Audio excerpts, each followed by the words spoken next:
당장 저 영상 꺼. 지금 나더러 이딴 사기극을 믿으라고 보고하는 거야? 2026년 4월 백악관 오벌 오피스. 트럼프 대통령의 고함에 방 안의 모든 공기가 얼어붙었습니다. 그의 눈앞에 펼쳐진 극비 영상 속에는 미국의 자부심이라 믿었던 50억 원짜리 미사일이 고작 수만 원짜리 드론 한 대를 잡지 못해 쩔쩔매는 굴욕적인 장면이 흐르고 있었거든요. 하지만 진짜 공포는 그 다음이었습니다. 갑자기 화면이 전환되더니 한국 서울의 상공을 가로지르던 푸른빛 한 줄기가 마치 신이 휘두르는 칼날처럼 적의 드론 단 1초의 오차도 없이 문자 그대로 증발시켜버린 겁니다. 소리도 예고도 없었습니다. 그저 빛이 스치자마자 적들은 비명 한 번 못 지르고 재가 되어 사라졌습니다. 카카, 이건 사기가 아닙니다. 한국이 세계 최초로 실전에 배치한 천광입니다. 미국이 20년 동안 40조 원을 쳐받고도 실패한 그 기술을 한국은 단돈 2,000원에 완성했습니다. 국방장관 헤그세스의 목소리는 미세하게 떨리고 있었습니다. 지금 펜타곤 장성들이 줄을 서서 한국에 구걸하고 있습니다. 제발 우리 항모전단에 그 빛 한 줄기만 달아달라고 말입니다. 70년 전 우리가 버린 음식 찌꺼기를 모아 죽을 끓여 먹던 나라. 미국의 해고산이 없으면 당장이라도 지도에서 지워질 줄 알았던 그 안보거지 한국이 이제는 전 세계 무기 체계의 목줄을 쥐고 백악관의 심장을 겨누고 있습니다. 돈으로 안보를 사던 강대국들의 시대는 끝났습니다. 오직 실력으로 전 세계를 무릎 꿇린 대한민국. 지금 전 인류가 경악한 그 소름 끼치는 대역전극의 문이 열립니다. 구독과 좋아요, 그리고 댓글로 대한민국 만세 한번 남겨주세요. 여러분의 댓글로 지금 이 따뜻한 여정의 주인공이 되어주세요. 이건 기술이 아니라 저주야. 우리 미국의 자존심이 이 종이 쪼가리 한 장에 무너졌단 말인가. 백악관의 고함 소리가 채 가시기도 전 저는 이미 인천행 비행기에 몸을 싣고 있었습니다. 제 이름은 로버트 앤더슨. MIT에서 물리학을 전공하고 지난 20년간 펜타곤의 핵심 예산을 주물러온 수석 분석관입니다. 제 손끝에서 수십조 원의 무기 계약이 오가고 제 보고서 한 줄에 전 세계 방산업체의 명줄이 왔다 갔다 하죠. 그런 제가 지금 말도 안 되는 헛소문을 확인하러 아시아의 작은 나라로 향하고 있는 겁니다. 구름 위를 날아가는 비행기 안에서도 제 머릿속은 온통 혼란 그 자체였습니다. 레이저 무기. 이건 우리 미국에게는 금단의 영역이자 돈 먹는 하마였습니다. 지난 20년 동안 로키드 마틴과 노스럽 그루먼 같은 괴물 같은 기업들에 쏟아부은 돈만 40조 원이 넘습니다. 하지만 결과는 어땠을까요? 실험실에서는 번쩍거리며 드론 한 대를 태우더니 실전에만 나가면 안개 때문에 안 된다. 비가 오면 출력이 떨어진다. 냉각 장치가 터졌다며 온갖 변명을 늘어놓기 일쑤였죠. 결국 펜타곤에서도 레이저는 아직 시기상 조달하며 고개를 저었던 기술입니다. 그런데 한국이 그 레이저를 서울 도심 한복판에 실전 배치했다고요? 그것도 드론 한 대를 잡는 비용이 고작 2,000원? 웃기지 마. 이건 명백한 사기야. 저는 비행기 좌석 테이블을 탁 소리나게 접으며 중얼거렸습니다. 제 곁에 앉아있던 미방산 카르텔의 거두 마이클 브래디가 비열한 웃음을 지으며 거들더군요. 앤더슨 박사, 너무 흥분하지 마세요. 한국 녀석들이 원래 과장이 심하잖아요. 아마 레이더 영상에 조작을 좀 섞었겠죠. 우리도 못한 걸 걔들이 어떻게 합니까? 70년 전만 해도 우리한테 깡통 음식 얻어먹던 나라 아닙니까? 브래디의 말을 들으며 저는 양복 안주머니에 들어있는 낡은 물건 하나를 만지작거렸습니다. 제 할아버지가 한국 전쟁 당시 장진호에서 차고 계셨던 낡은 군번줄입니다. 할아버지는 돌아가시기 전까지 그 나라 이야기를 하셨죠. 로버트, 그들은 아무것도 없는 잿더미 위에서도 자식들을 학교에 보내는 독종들이란다. 그 눈빛을 잊을 수가 없어. 하지만 저는 할아버지의 말을 믿지 않았습니다. 저에게 한국은 그저 미국의 해고산 아래에서 편하게 장사나 하며 북한이 위협할 때마다 우리 바짓가랑이를 붙잡는 안보거지일 뿐이었으니까요. 경제는 좀 키웠을지 몰라도 원천 기술, 레이저의 핵심인 광섬유빔 결합 기술을 한국이 독자적으로 개발했다는 건 지나가던 개가 웃을 일이라고 확신했습니다. 인천공항에 내리자마자 숨막히는 열기가 느껴졌습니다. 마중 나온 한국국방과학연구소의 김중령은 제가 생각했던 굽신거리는 모습이 아니었습니다. 오히려 등술이 꼿꼿하고 눈빛이 날카롭더군요. 앤더슨 박사님 오시느라 고생하셨습니다. 하지만 쉬실 시간은 없습니다. 바로 태안 시험장으로 이동합니다. 이봐요, 김중령. 우리 미국 귀빈들한테 예우가 너무 없는 거 아닙니까? 호텔에서 샤워라도 좀 하고 가야지. 브래디가 불쾌한 듯 쏘아붙였지만 김중령은 눈 하나 깜빡이지 않았습니다. 지금 이 순간에도 적의 드론은 우리 하늘을 노리고 있습니다. 우리에게 안보는 비즈니스가 아니라 생존입니다. 박사님이 보고 싶어 하시는 그 기적이 지금 시험장에서 기다리고 있습니다. 검은색 승합차에 올라타 고속도로를 달리는 동안 창밖으로 보이는 한국의 모습은 제가 상상하던 것보다 훨씬 거대하고 현대적이었습니다. 숲처럼 들어선 고층 빌딩과 끝없이 이어지는 공장들. 하지만 저는 스스로를 다잡았습니다. 속지 마라, 로버트. 이건 다 껍데기일 뿐이야. 알맹이는 여전히 우리 미국의 기술을 베낀 것들이겠지. 차가 태안의 국방과학연구소 종합시험장에 도착했을 때 해는 이미 뉘엿뉘엿 지고 있었습니다. 바닷바람이 섞인 짠 내음이 코끝을 찔렀죠. 그런데 제 눈앞에 나타난 건 거창한 비밀기지가 아니었습니다. 그냥 평범한 화물용 컨테이너 박스 하나가 해안가 언덕 위에 덩그러니 놓여있더군요. 설마 저게 그 천광이라는 무기입니까? 제 질문에 김중령이 희미하게 미소 지으며 고개를 끄덕였습니다. 브래디는 옆에서 배를 잡고 웃더군요. 하하, 세상에, 저 깡통이 레이저 무기라고요? 앤더슨 박사, 우리 로키드 마틴의 레이저 시스템은 트럭 10대가 동원돼야 합니다. 저 좁은 컨테이너 안에 냉각 장치랑 전력 공급 장치가 다 들어갔다고요? 이건 물리적으로 불가능합니다. 저 역시 실망감을 감출 수 없었습니다. 레이저는 엄청난 열을 발생시킵니다. 그 열을 식히지 못하면 장비는 단 1초 만에 녹아버리죠. 그런데 저 작은 상자 안에 그 모든 게 들어있다니 역시 한국인들의 허세였나 싶어 한숨이 나왔습니다. 그때였습니다. 컨테이너 옆에 서 있던 한 남자가 저희 쪽으로 다가왔습니다. 낡은 작업복 차림에 헝클어진 머리, 그리고 얼굴엔 피로가 가득했습니다. 하지만 제 눈길을 사로잡은 건 그의 손이었습니다. 악수를 하기 위해 내민 그의 손등과 손가락 마디마디에는 끔찍한 화상 자국이 훈장처럼 새겨져 있었습니다. 반갑습니다. 천광 프로젝트를 총괄하는 강진혁입니다. 그의 목소리는 낮고 차분했지만 어딘가 모르게 사람을 압도하는 힘이 있었습니다. 제가 그의 화상 자국을 뚫어지게 쳐다보자 그는 아무렇지도 않은 듯 손을 거두며 말했습니다. 아, 이건 신경 쓰지 마십시오. 레이저 광학계를 직접 조립하다 보면 가끔 일어나는 일입니다. 장비가 예민해서 남의 손에 맡길 수가 없었거든요. 직접 조립을 한다고? 펜타곤의 박사들은 깨끗한 연구실에서 가운을 입고 지시만 내립니다. 그런데 이 나라의 수석 연구원은 직접 레이저 빔을 만지며 손을 태워가며 이 무기를 만들었다는 겁니까? 강 박사님, 저는 숫자로만 대화하는 사람입니다. 제가 차갑게 말을 끊었습니다. 당신들이 주장하는 그 2,000원의 비용, 그리고 100%의 명중률. 솔직히 저는 믿지 않습니다. 우리 미국도 실패한 기술을 당신들이 무슨 수로 성공시켰다는 겁니까? 강진혁 박사는 제 도발적인 질문에도 화를 내지 않았습니다. 오히려 아주 깊고 슬픈 눈으로 저를 바라보며 이렇게 말하더군요. 앤더슨 박사님, 미국에게 무기는 최고의 상품이겠지만 우리에게 무기는 유일한 방패입니다. 실패하면 돈을 잃는 게 아니라 내 아이의 생명을 잃는다는 각오로 만들었습니다. 숫자가 거짓말인지 아닌지는 내일 새벽 당신의 눈으로 직접 확인하십시오. 그의 눈 속에서 저는 할아버지가 말씀하셨던 그 도깨비 같은 불을 보았습니다. 등 뒤로 소름이 쫙 돋는 기분이었습니다. 저 작고 초라해 보이는 컨테이너 박스 안에서 대체 어떤 괴물이 잠자고 있는 것일까? 밤하늘에 뜬 달빛 아래 한국의 연구원들은 잠도 자지 않고 컨테이너 주변을 분주하게 움직이고 있었습니다. 누구 하나 불평하는 이가 없었습니다. 그들의 뒷모습에서 느껴지는 건 장인의 자부심이 아니라 전쟁터에 나가는 병사의 비장함이었습니다. 호텔방으로 돌아와 할아버지의 군번줄을 꽉 쥐었습니다. 할아버지, 이 나라 사람들은 대체 정체가 뭘까요? 내일이면 모든 진실이 밝혀질 겁니다. 한국의 허풍이 들통나 전 세계의 웃음거리가 될지, 아니면 미국의 오만이 박살나며 새로운 시대가 열릴지.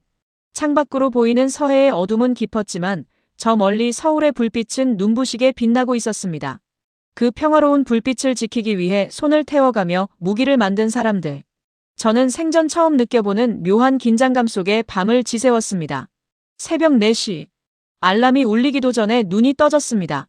낯선 호텔의 천장을 바라보며 저는 심장 소리를 들었습니다. 평생 수많은 무기 테스트를 참관했지만 이토록 입술이 바짝 마르는 긴장감은 처음이었죠. 밖으로 나오니 서해의 새벽 안개가 자욱하게 깔려 있었습니다. 그 차가운 공기를 뚫고 우리를 태운 차는 어제 보았던 그 언덕 위 시험장으로 미끄러지듯 들어갔습니다. 언덕 위에는 이미 강진혁 박사와 연구원들이 자리를 지키고 있었습니다. 밤을 꼬박 새운 모양인지 그들의 눈은 붉게 충혈되어 있었지만 눈빛만큼은 새벽 공기보다 날카로웠습니다. 어제 저를 비웃던 방산 로비스트 브래디는 옆에서 하품을 하며 비아냥거렸습니다. 앤더슨 박사, 이 안개 보입니까? 레이저는 입자에 취약해요. 이런 날씨에 드론을 잡겠다고요? 한국인들이 날씨 계산도 안 하고 날짜를 잡았나 보군. 확실히 브래디의 말은 논리적이었습니다. 레이저는 직진하는 빛입니다. 안개나 비 같은 수분 입자를 만나면 에너지가 분산되어 위력이 급격히 떨어지죠. 이건 물리학의 기초입니다. 저는 강 박사에게 다가가 물었습니다. 강 박사님, 이 정도 안개면 레이저 출력이 30% 이상 감소할 텐데 테스트를 강행할 생각입니까? 강 박사는 대답 대신 구석에 놓인 모니터를 가리켰습니다. 앤더슨 박사님, 우리는 기상 조건에 상관없이 적을 요격해야만 합니다. 적이 안개 낀 날에만 골라서 쳐들어오지 않으니까요. 천광은 그 한계를 넘기 위해 태어났습니다. 그의 목소리가 끝나기 무섭게 무전기에서 거친 소음이 흘러나왔습니다. 목표물 진입 1분 전. 군집 드론 30대, 가상 적국 방향에서 고속 접근 중. 순간 시험장 전체에 정적이 감돌았습니다. 저는 쌍안경을 들어 바다 건너편을 보았습니다. 안개 속에서 새카만 점들이 무리지어 나타나기 시작했습니다. 쿼드콥터 형태의 드론 30대. 그것들은 마치 거대한 말벌떼처럼 불규칙하게 요동치며 우리를 향해 돌진해 왔습니다. 시속 150km. 저속도로 30대가 동시에 달려들면 기존의 대공 미사일로는 절대로 다 막아낼 수 없습니다. 한 발에 수십억 원 하는 미사일을 저 싸구려 드론들에게 다 쏟아붓다간 나라 살림이 먼저 거덜날 테니까요. 타격 승인합니다. 천광, 가동. 강 박사의 명령과 동시에 어제 보았던 그 초라한 컨테이너 박스의 상단이 열렸습니다. 거기서 솟아오른 건 거대한 대포가 아니었습니다. 반짝이는 렌즈를 품은 날렵한 빔 디렉터였습니다. 그것이 드론대를 향해 아주 미세하게, 하지만 전율이 돋을 만큼 매끄럽게 회전하기 시작했습니다. 그런데 이상했습니다. 아무런 소리도 나지 않았습니다.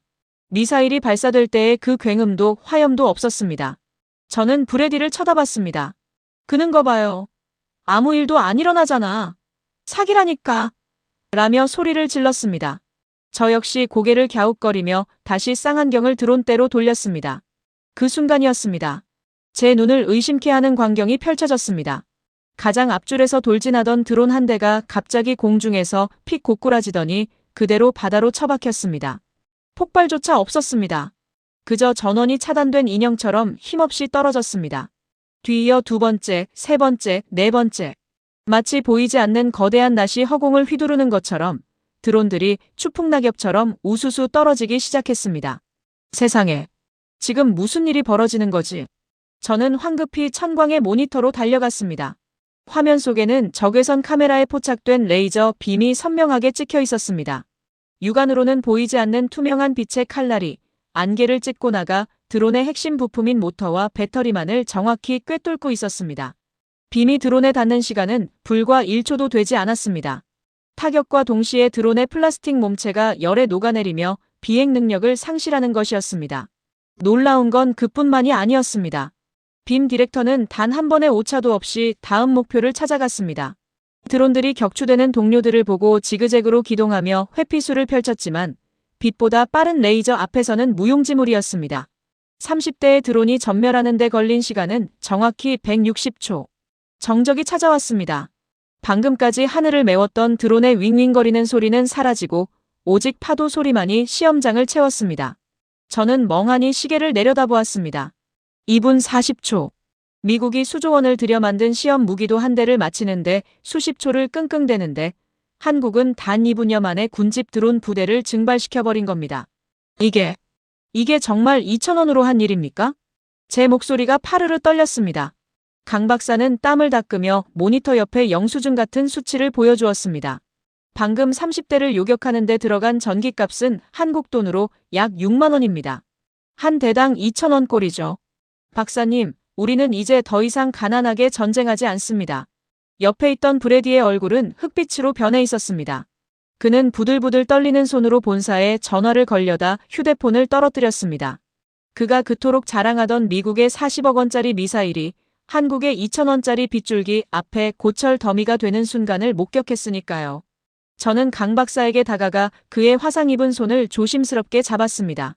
강 박사님, 어떻게 이 안개 속에서 출력을 유지한 겁니까? 이건 현대 물리학으로는 설명이 안 됩니다. 강 박사는 씁쓸하게 웃으며 연구동 안쪽으로 저를 안내했습니다. 그곳에는 낡은 부품들과 수만 번은 고쳐 쓴 듯한 설계도들이 널려 있었습니다. 비결은 없습니다.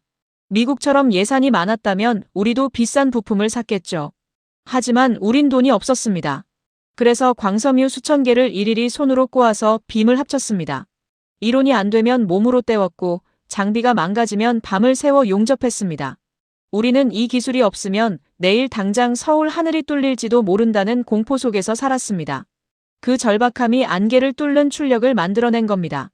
그의 말을 듣는 순간 가슴 한구석이 찡하게 울려왔습니다. 서구의 과학자들에게 무기는 성능이고 돈이었지만 이 나라 사람들에게 무기는 생존 그 자체였습니다. 자신의 손이 타 들어가는 줄도 모르고 렌즈를 닫고 빔을 조절했던 그들의 집념. 그것은 데이터 수치로는 절대로 계산할 수 없는 한국인만의 혼이었습니다. 앤더슨 박사님, 이제 보셨습니까? 우리가 왜 70년 전에 그 가난한 나라가 아닌지. 김중령이 제 옆에 서서 나직하게 물었습니다. 저는 대답할 수 없었습니다. 제 주머니 속 할아버지의 군번줄이 뜨겁게 달아오르는 것 같았습니다. 할아버지가 보셨다던 그 도깨비 같은 불꽃이 지금 제 눈앞에서 서해의 안개를 태워버리고 있었습니다. 하지만 감동도 잠시 제 뒤에서 마이클 브래디가 서늘한 목소리로 중얼거리는 것을 들었습니다. 성능은 인정하지. 하지만 앤더슨, 당신이 이 결과를 그대로 펜타곤에 보고한다면 당신 인생은 거기서 끝이야. 우리 미국 방산업계가 가만히 있을 것 같아? 성공의 기쁨 뒤로 거대한 음모의 그림자가 드리우기 시작했습니다. 한국이 일궈낸 이 위대한 기적을 탐욕에 찌든 괴물들이 집어삼키려 하고 있었습니다. 저는 결심했습니다. 이 화상 입은 손들이 만든 진실을 절대로 어둠 속에 묻히게 두지 않겠다고 말입니다. 브래디의 협박 섞인 속삭임은 서해의 차가운 바닷바람보다 더 날카롭게 제 귓가를 파고들었습니다. 시험장을 떠나 숙소로 돌아오는 차 안에서도 그는 제 옆자리에 앉아 끊임없이 독서를 내뱉었죠. 앤더슨, 잘 생각하라고. 자네가 오늘 본 걸 사실대로 썼다간 우리 로키드 마틴뿐만 아니라 보잉, 노스럽 그루먼까지 전부 자네 적이 되는 거야. 수십조 원의 국방 예산이 한국으로 흘러가는 꼴을 우리가 보고만 있을 것 같나? 자네 보고서 한 장에 미국 방위 산업의 미래가 걸려 있어. 그는 주머니에서 암호화된 태블릿 하나를 꺼내 제 무릎 위에 던졌습니다. 화면에는 제 아내와 아이들이 워싱턴의 한 공원에서 산책하는 사진, 그리고 제 비밀 계좌와 경력 사항이 낱낱이 적힌 서류들이 떠 있었습니다. 이건 경고야. 보고서에 기술적 결함 발견, 실전 배치 부적합이라고 딱 한 줄만 써. 그러면 자네는 은퇴 후에 우리 회사 고문으로 오게 될 거야. 연봉은 지금의 5배를 보장하지. 하지만 반대로 한국 편을 든다? 자네는 산업 스파이 혐의로 평생 감옥에서 썩게 될 거야. 우리가 그렇게 만들 거니까. 비열한 웃음을 흘리며 차에서 내리는 그의 뒷모습을 보며 저는 온몸의 피가 거꾸로 솟는 기분이었습니다. 호텔방으로 들어와 불도 켜지 않은 채 침대에 걸터 앉았습니다. 창밖으로 보이는 서울의 야경은 너무나 평화로웠습니다. 수천만 개의 불빛이 보석처럼 박혀있는 저 도시. 강 박사가 지키고 싶어 했던 그 소중한 일상이 저기 있었습니다. 저는 주머니에서 할아버지의 낡은 군번줄을 꺼냈습니다. 손가락 끝으로 거친 금속의 감촉을 느끼며 70년 전 장진호의 추위를 떠올려 보았습니다. 할아버지는 영하 40도의 지옥 속에서도 우리가 물러나면 저 아이들이 죽는다며 총을 놓지 않으셨죠. 그런데 그 손자의 모습은 지금 어떠합니까? 자신의 안위와 돈 때문에 진실을 팔아넘기려는 비겁한 선비의 모습이 아닙니까? 그때 누군가 제 방문을 두드렸습니다. 강진혁 박사였습니다. 그는 제 안색을 살피더니 조용히 말했습니다. 앤더슨 박사님, 잠시 산책 좀 하시겠습니까? 보여드리고 싶은 곳이 있습니다. 우리는 호텔 근처의 작은 언덕공원에 올랐습니다. 멀리 한강이 보이고 그 너머로 끝없이 펼쳐진 서울의 불빛들이 장관을 이루고 있었죠. 강 박사가 주머니에서 작은 소주병 2개를 꺼내 하나를 건넸습니다. 박사님, 사실 저희 아버지는 이 근처에서 공장을 다니셨습니다. 전쟁 직후에 아무것도 없던 시절, 매일 16시간씩 기름때를 묻히며 일하셨죠. 아버지가 돌아가시기 전에 저를 불러놓고 그러시더군요. 진혁아, 나는 배운 게 없어 이 나라를 몸으로 버텼지만 너는 머리로 이 나라를 지키는 방패가 되어라라고요. 강 박사는 자신의 화상 입은 손을 물끄러미 바라보며 말을 이었습니다. 미국 분들이 보기에 우리는 참 미련해 보일 겁니다. 그냥 미국 무기 사다 쓰면 편할 텐데 왜 저 고생을 하나 싶겠죠. 하지만 박사님, 우리는 알고 있습니다. 남이 빌려준 칼은 결정적인 순간에 내 손을 지켜주지 않는다는 것을요. 저 불빛 하나하나가 우리 국민의 목숨입니다. 누군가의 딸이고 누군가의 어머니입니다. 저는 제 딸이 밤에 하늘을 보며 무인기를 걱정하지 않는 세상을 만들고 싶었습니다. 그 마음 하나로 15년을 견뎠습니다. 그의 고백은 제 심장을 정면으로 관통했습니다. 브래디가 말한 돈과 권력은 강 박사가 말한 사랑과 책임 앞에 너무나도 초라하고 추악해 보였습니다. 저는 결심했습니다. 설령 제 명예가 더럽혀지고 감옥에 가는 한이 있더라도 이 정직한 땀방울과 위대한 성취를 배신하지 않겠다고 말입니다. 그것이 할아버지가 지켜낸 이 땅에 대한 예의이자 과학자로서 제가 지켜야 할 마지막 양심이었습니다. 강 박사님, 걱정 마십시오. 진실은 절대로 안개에 가려지지 않습니다. 저는 그의 손을 꽉 쥐었습니다. 거칠고 투박한 그 손에서 뜨거운 열기가 전해졌습니다. 그것은 천광의 레이저보다 더 강렬한 한국인의 집념이었습니다. 다음 날 아침 공항으로 향하는 차 안에서 브래디는 승리의 미소를 지으며 제 어깨를 두드렸습니다. 좋은 결정 내렸을 거라 믿네, 앤더슨. 워싱턴에 도착하면 바로 근사한 저녁이나 먹으러 가자고. 저는 대답 대신 창밖을 바라보며 가방 안에 노트북을 꽉 움켜쥐었습니다. 그 안에는 어젯밤 제가 밤을 새워 작성한 한국의 천광이 인류 무기 체계의 패러다임을 바꿨다는 찬사와 완벽한 데이터가 담긴 최종 보고서가 들어 있었습니다. 워싱턴 펜타곤 본부에 도착하자마자 비상대책회의가 소집되었습니다. 국방장관과 합참의장, 그리고 트럼프 대통령까지 화상으로 연결된 지엄한 자리였습니다. 회의실 문을 열고 들어가자 이미 해밀턴 부사장과 브래디가 장성들 사이에 앉아 기세등등하게 저를 노려보고 있었습니다. 그들의 눈빛은 마치 어서 우리가 시킨 대로 지절하라고 명령하는 것 같았죠. 장관이 묵직한 목소리로 물었습니다. 스털링 박사, 아니 앤더슨 박사. 한국의 레이저 무기, 천광의 실체를 확인했나?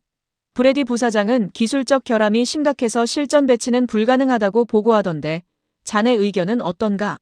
회의실 안의 모든 시선이 저에게 쏠렸습니다. 브래디는 여유롭게 다리를 꼬며 태블릿을 만지작거렸습니다. 제가 조금이라도 딴소리를 하면 당장 제 가족의 사진과 조작된 비리 서류를 뿌리겠다는 무언의 압박이었죠. 저는 주머니 속 할아버지의 군번줄을 꽉 쥐었습니다. 그리고 고개를 들어 장관의 눈을 똑바로 쳐다보며 입을 열었습니다. 장관님, 브래디 부사장의 보고는 완전히 틀렸습니다. 순간 회의실에 찬물을 끼얹은 듯한 정적이 흘렀습니다.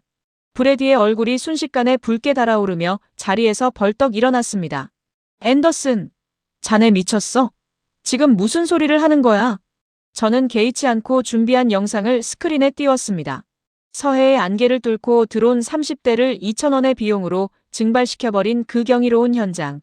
그리고 한국 연구원들이 15년간 피땀 흘려 완성한 독자적인 광섬유 빔 결합 기술의 수치들을 하나하나 공개했습니다. 한국의 천광은 기술적 결함이 있는 것이 아니라 우리가 지난 20년간 수십조 원을 쓰고도 도달하지 못한 경지에 이미 도달해 있습니다. 이것은 단순한 무기가 아닙니다. 현대 전쟁의 규칙을 바꾸는 혁명입니다. 만약 우리가 이 진실을 외면하고 한국과의 협력을 거부한다면 미국은 더 이상 세계 최강의 지위를 유지할 수 없을 것입니다. 저는 떨리는 손을 진정시키며 마지막 한마디를 덧붙였습니다. 제 명예를 걸고 단언합니다. 한국은 이제 우리의 보호를 받는 나라가 아닙니다.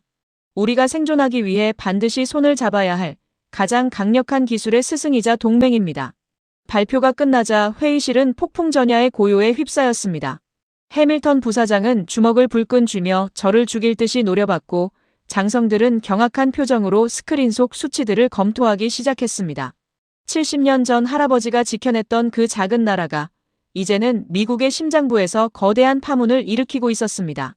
재미있게 보셨다면 좋아요 꼭 눌러주시고 댓글로 대한민국 만세 한번 남겨주세요. 여러분의 댓글로 대한민국의 힘이 널리 퍼질 수 있습니다. 그럼 다음 영상에서 또 뵙겠습니다. 감사합니다.